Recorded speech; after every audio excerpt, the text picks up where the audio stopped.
మరి రిపోర్ట్స్ అన్ని చూసి టాబ్లెట్ రాస్తున్నాను. ఈ ఓకే టాబ్లెట్స్ డాక్టర్ అన్ని గారు. ఒక 5 రోజులు వాడండి. అలాగే. తగ్గిపోతదిలెండి. అలాగే. కంగారేం లేదు. అలాగే. సరేనా? అలాగే. సార్ ఈ ఆ!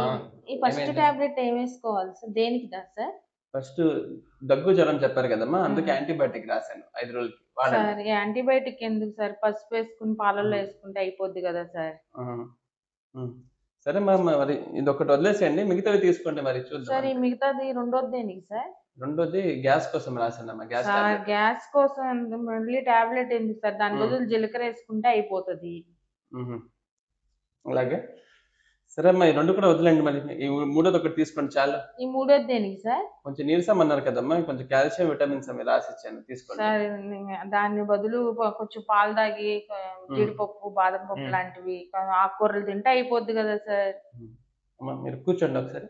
సార్ అమ్మ ఇవన్నీ తెలిసినప్పుడు ఓపిక పట్టి మరి నా దగ్గర ఎందుకొచ్చారమ్మా? సార్ ఇంట్లో వాళ్ళు గోల పడలేక చూపించుకుందామని వచ్చాను సార్. మరి మీరేమో ఇన్ని టాబ్లెట్‌లు రాసారు. మరి తగ్గడానికి కదమ్మా రాసాను. వాడుకోవచ్చు కదా! సరిపోతది కదా! సార్ ఇవన్నీ చక్కగా వంటింట్లో దొరికేయా సార్? ఇవి యేసుకుంటే సరిపోద్ది గదా సార్! సిస్టర్ ఒక డోలో టాబ్లెట్ తీసుకురమ్మా. సార్ దానికి డోలో టాబ్లెట్ ఎందుకు సార్? కొంచెం జెండు బామ్ రాసుకుంటే అయిపోద్ది సార్. సరే.